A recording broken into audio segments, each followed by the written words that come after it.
마태복음 19장입니다.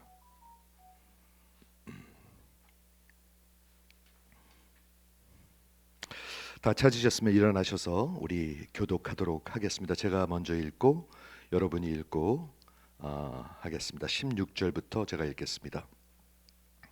어떤 사람이 주께 와서 이르되 선생님이여 내가 무슨 선한 일을 하여야 영생을 얻으리이까?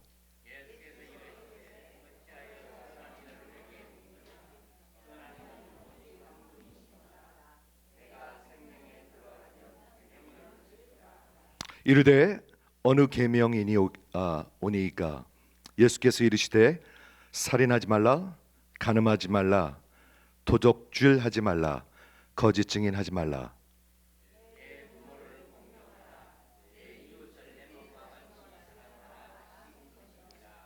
그 청년이 이르되 이 모든 것을 내가 지키었사온데 아직도 무엇이 부족하니이까?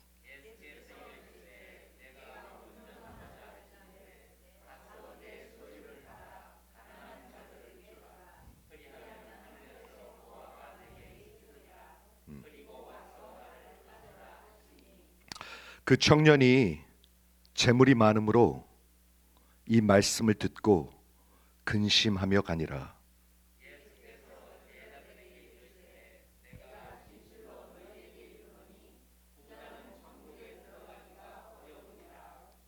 다시 너에게 말하노니 낙타가 바늘귀로 들어가는 것이 부자가 하나님 나라에 들어가는 것보다 쉬우니라 하시니.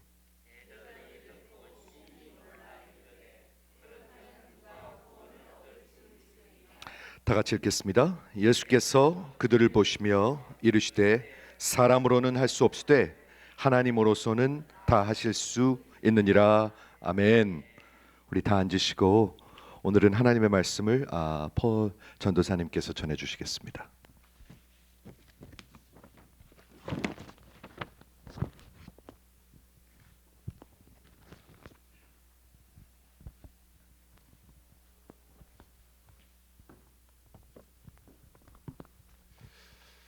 할렐루야.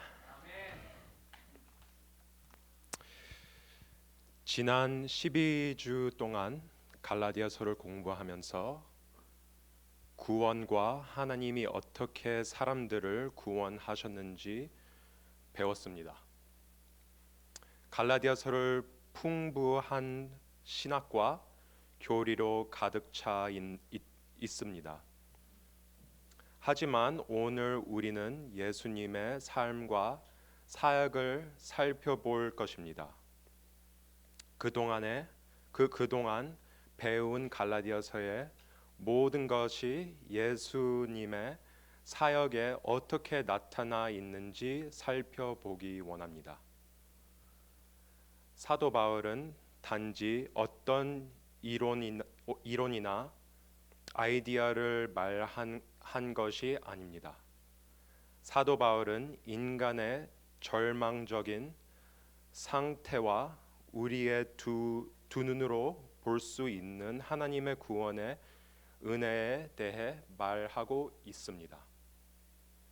갈라디아서 우리는 인간의 종교와 하나님의 종교에 대해서 배웠습니다.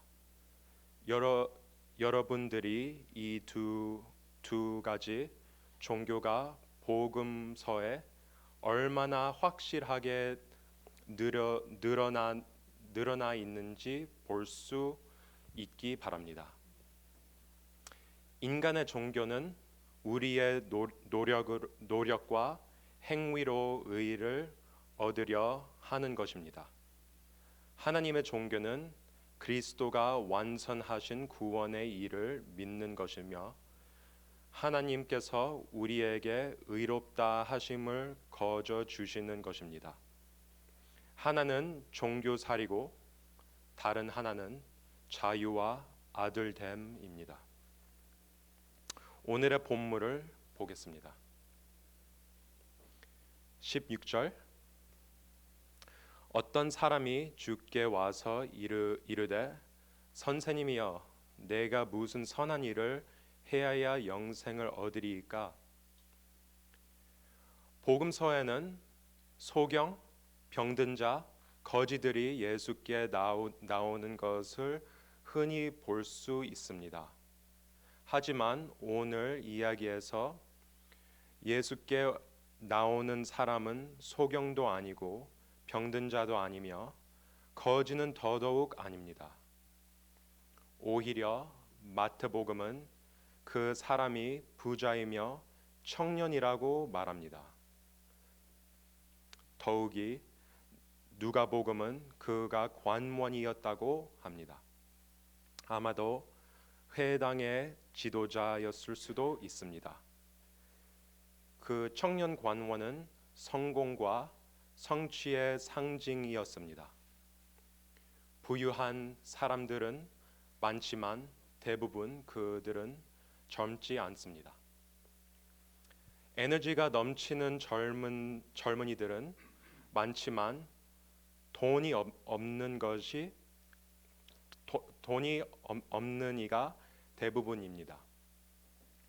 하지만 이 사람은 젊고 부자입니다.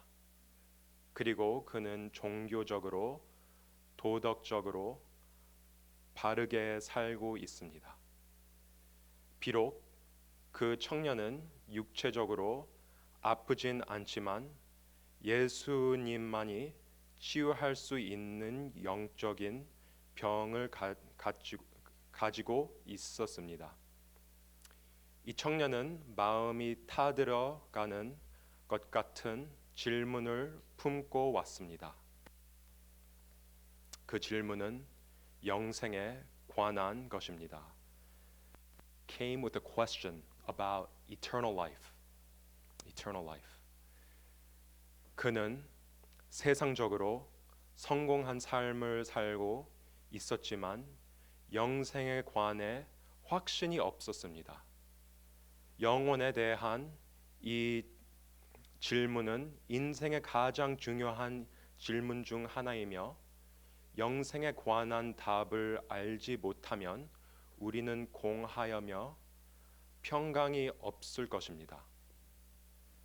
여러분은 이 질문을 해결하셨습니까? 여러분의 영생은 확고합니까? 이것은 우리 모두가 직면해야 하는 문제입니다. 이 청년의 상황을 살펴봅시다. 그는 영생을 찾고 있습니다. 그리고 청년은 유일한 구원자시며 생명을 주시는 예수님께 묻고 있습니다. 이것 외에 우리가 더 물어야 할 것은 없습니다. 이 청년은 어떻게 될까요? 선생님이여, 내가 무슨 선한 일을 해야 영생을 얻으리이까? 마태복음 16장에서 예수님은 베드로에게 사람들이 인자를 누구라 하느냐 물으셨습니다.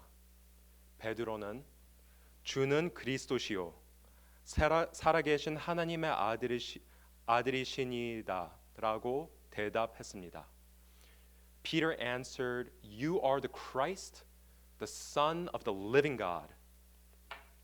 이 청년 관원은 예수께서 그리스도이시며 살아계신 하나님의 아들임을 알지 못했습니다. 이 청년에게 예수님은 그저 일개 선생에 지나지 않았습니다. 다른 복음서에서 그는 예수님을 선한 선생님이라고 부르고 있습니다. 그것은 누군가를 아주 존중하는 칭호이기는 하지만 청년은 예수님이 하나님이심을 깨닫지 못했음을 보여줍니다. 근데 예수님은 주님이십니다. 예수님은 그 청년을 지으시고 만드신 분이십니다. So I want to ask, who is Jesus Christ to you? 당신에게 예수는 누구입니까? 라는 질문보다 우리의 영생에 문제를 확인할 수 있는 좋은 질문은 아마도 없을 것입니다. 만일 예수께서 우리에게 단지 선생이거나 혹은 필요할 때마다 부르시는 사람이라면 우리는 영적으로 길을 잃은 것입니다. 그분은 우리 삶의 왕이자 주님이야 합니다. 이제 그 청년이 영생의 문제에 어떻게 접근하는지 보십시오. 내가 무슨 선한 일을 해야 영생을 얻으리까? 우리는 갈라디아서를 통해서 인간의 종교와 하나님의 종교가 있음을 배웠습니다. 그 젊은 관원은 단지 인간의 종교만을 알고 있었습니다. 인간의 종교는 내가 해야만 한다, 내가 지켜야 한다, 내가 이루어야 한다, 내가 달성해야만 해, 내가 해야 해, 내가 해야 해, 내가 해야 해 라고 합니다. 그의 영생을 얻고자 하는 마음은 좋은 일입니다. 그러나 그는 잘못된 방법으로 영생을 얻고자 했습니다. 그는 영생을 선을 행함으로 얻을 수 있는 것으로 생각했습니다. 더 많이 그리고 더 많은 희생 제사를 통해서 실제로는 그는 행위의 율법에 종살이를 하고 있는 것입니다. In reality, he was living like a slave. 예수께서 이르시되 어찌하여 선한 일을 내가 묻느냐? 선한 이는 오직 한 분이시니라. 그 젊은 관원은 선한 일에만 집중한 나머지 지금 그에게 말씀하고 있는 오직 한 분이신 선한 분을 놓치고 있습니다. This young man was so concerned about good works that he was missing the one who was truly good. 인간의 종교는 하나님을 인격적으로 사랑하지 않으며 외적으로 행동하는 것이 초점을 둡니다. 하나님과 개인적인 친밀한 사랑이나 커넥션이 없고 오직 선행을 베풀어 스스로 의를 이루려 할 뿐입니다. There's no personal love for God, only exterior actions. That's the religion of man. 내가 생명에 들어가려면 계명들을 지키라. 예수님께서 이 청년과 복음을 직접적으로 나누지 않는 것이 흥미롭습니다. 대신 예수님은 율법과 계명에 주목하게 하십니다. 스스로를 의롭다고 믿는 사람에게 복음은 무슨 소용이 있겠습니까? 아픈 줄 모르는 사람에게 약이 소용 없는 것과 같습니다. 복음의 좋은 소식은 그들이 죄인이라는 것을 이해하는 사람만이 들을 수 있습니다. 그래서 예수님은 은혜를 보여주기 위해 율법을 말씀하셔야 합니다. 이르되 얻을 계명이 오이니까. 이 질문은 그 청년이 영적으로 잃어버린 영혼임을 보여줍니다.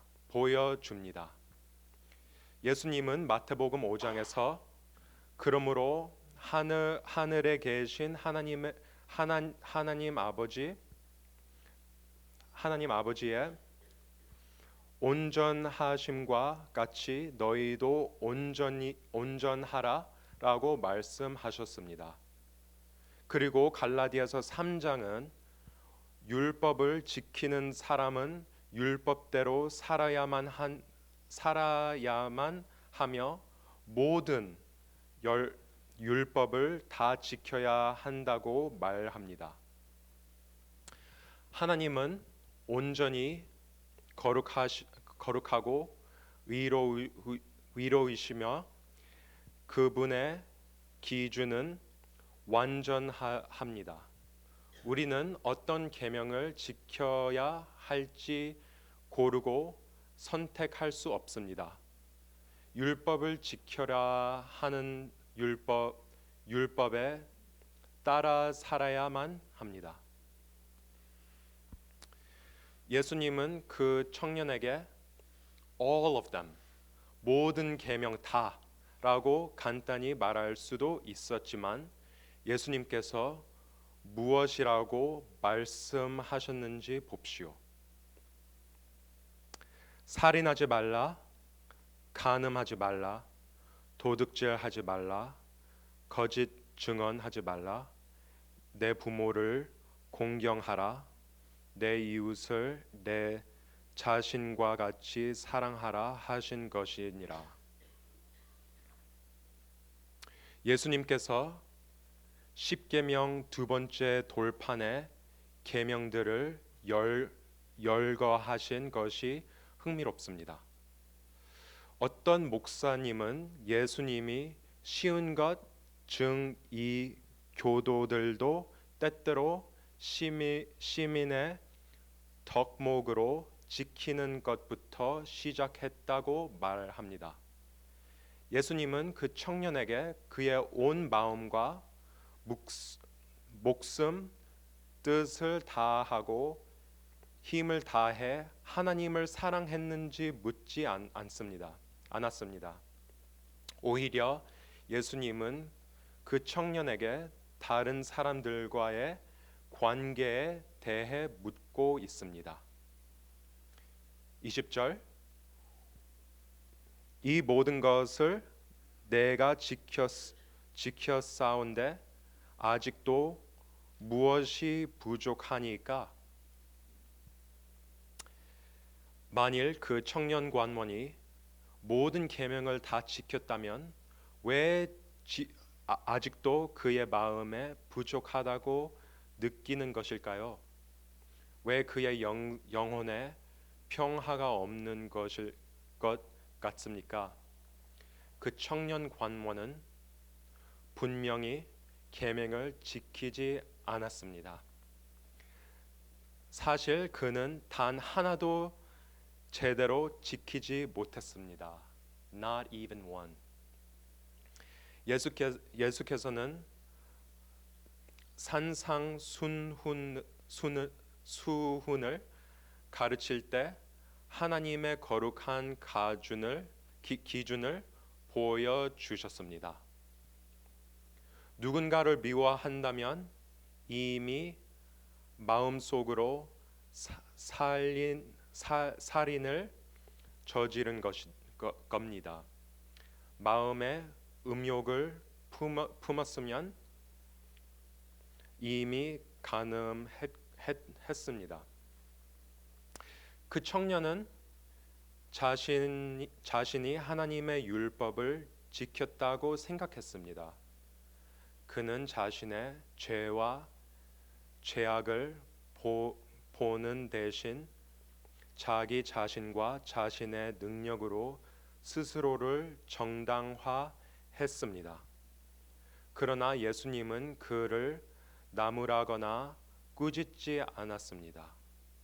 마가복음은 예수님이 오히려 그를 사랑하셨다고 알려줍니다. 예수께서 이르시되 내가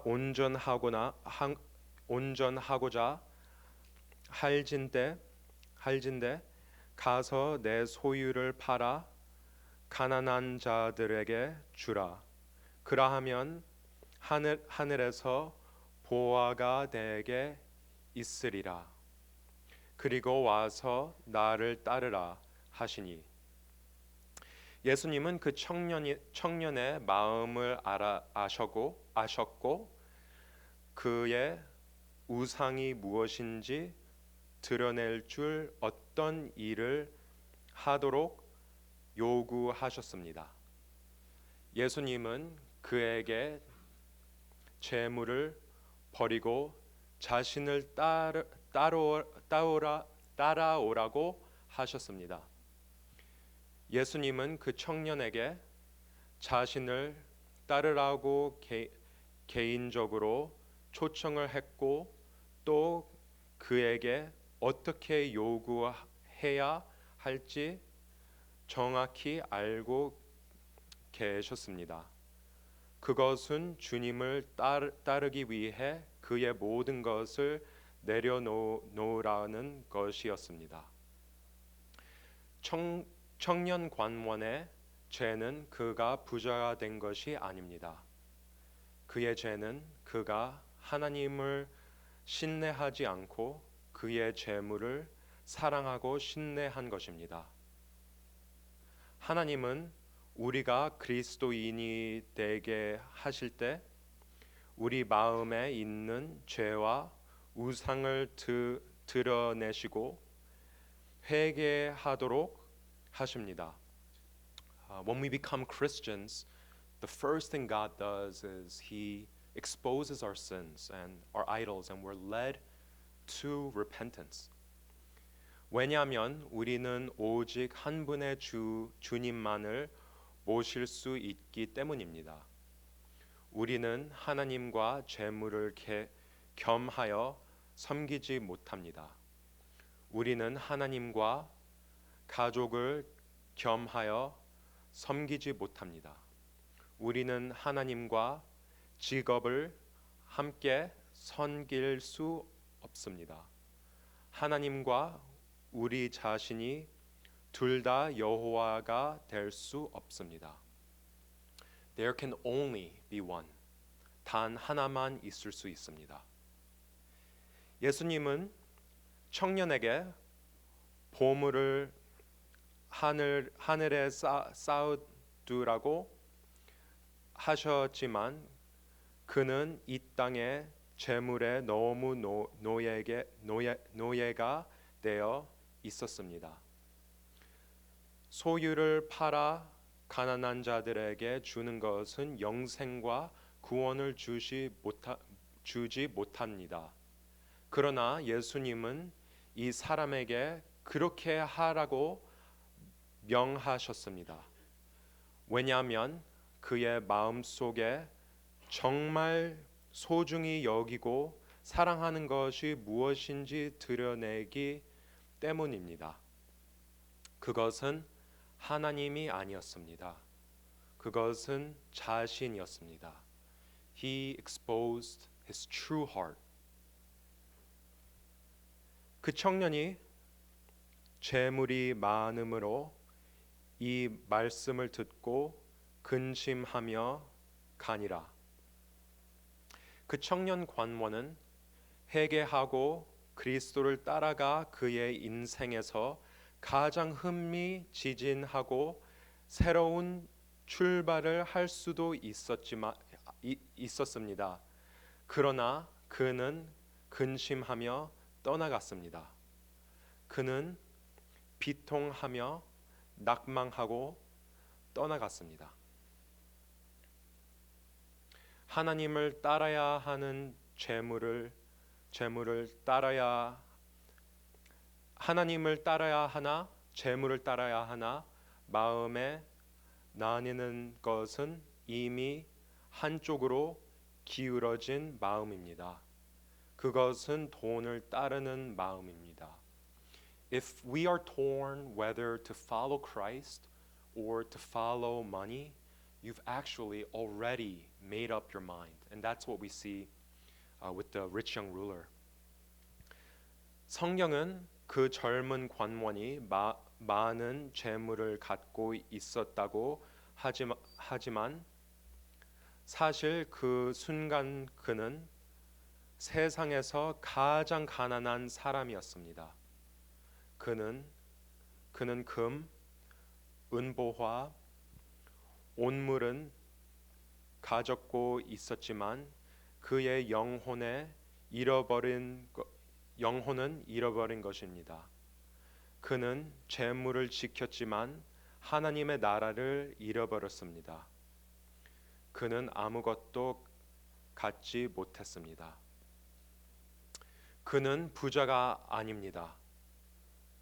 자기 죄에 빚을 짓고 있었습니다. At this moment, we see that he was far from rich, for he had the immense debt of sin on his own shoulders. 그리고 그리스도를 떠난 그는 죄의 대가로 마지막 한 푼까지 다 지불해야 합니다. 25절 제자들이 듣고 몹시 놀라 이르되 그렇다면 누가 구원을 얻을 수 있으리까? 날 때부터 소경된 자를 보고 제자들은 그가 누구의 죄를 그렇게 되었는지 물었습니다. 자신의 죄 때문인지 혹은 부모의 죄로 인간 것인지. 소경으로 태어난 것은 분명히 죄 때문이라고 생각했습니다. 지금 이 부자 청년을 보면서 제자들은 아마 반대로 생각할 것입니다. 이 사람은 하나님이 사랑하시며 복을 주셔서 젊고 부자이며 성공한 삶을 살고 있다고. Essentially, the poor are cursed, the rich are blessed. 그러나 그들은 방금 겪은 일의 충격을 받았을 것입니다. 만일 청년 관원조차 그리스도를 떠나면 그 누가 구원을 받을 수 있을까? 그들 자신이 구원받을 기회는 있는 걸까? 26절 예수께서 그들을 보시며 이르시되 사람으로는 할 수 없으나 하나님으로는 다 할 수 있느니라. With man it is impossible, but with God all things are possible. 제자들은 전적으로 옳았고 예수님은 이렇게 설명하십니다. 천국에 들어가는 것은 부자나 혹은 가난한 자가 아니다. 사람으로서는 아무도 천국에 들어갈 수 없다. It's not about being rich or poor. No man can enter into heaven. Period. 왜냐하면 성경은 모든 사람이 죄를 범하였음에 하나님의 영광에 이르지 못한다고 말합니다. 기록된 바 의인은 없으니 하나도 없으며 사람으로는 불가능합니다. 하지만 여기에 좋은 소식 복음이 있습니다. 하나님으로는 모든 것이 가능합니다. And this is the good news. That with God all things are possible. 하나님은 불가능을 가능케 하십니다. God makes the impossible possible. 죽어 마땅한 불가능한 죄인들을 위해 하나님은 자신의 아들을 희생시키셨습니다. 하나님이 죄를 알지도 못하신 이를 우리를 대신하여 죄로 삼으신 것은 우리로 하여금 그 인간 그 안에서 하나님의 의가 되게 하려 하심이라. This is the religion of God. 이것이 하나님의 종교입니다. 우리는 인간의 종교를 버리고 하나님의 종교를 붙들어야 합니다. 하나님께서 모든 것을 하셨습니다. 그분이 우리를 택하셨습니다. 그분이 우리를 위해 죽으셨습니다. 그분이 다시 사셨습니다. 그분이 우리에게 정결케 하는 물을 뿌리셨습니다. 우리에게 생명을 주셨습니다. 성령 하나님이 우리 안에 계십니다. 함께 하십니다. 함께 사십니다. 그리고 우리를 계속 붙들어 주실 것입니다. 이것이 하나님의 종교입니다. 예수님께서 그 청년 관원에게 나를 따르라고 부르셨던 것처럼 예수님은 우리 모두에게 그분을 따르라고 초청하십니다. 우리는 우리의 재물을 의지하거나 선행 혹은 도덕성을 의지하지 말아야 합니다. 우리는 예수 그리스도를 구원의 유일한 소망으로 바라보아야 합니다. 사람으로는 불가능하나 하나님께는 모든 것이 가능합니다. 하나님의 은혜로 우리는 주님을 믿고 의지할 수 있고 오늘 주님을 따를 수 있습니다. 그분은 구원을 선물로 주십니다. 우리가 평생을 주께 온전히 드리며 그리스도를 따를 수 있기 바랍니다. 기도하겠습니다.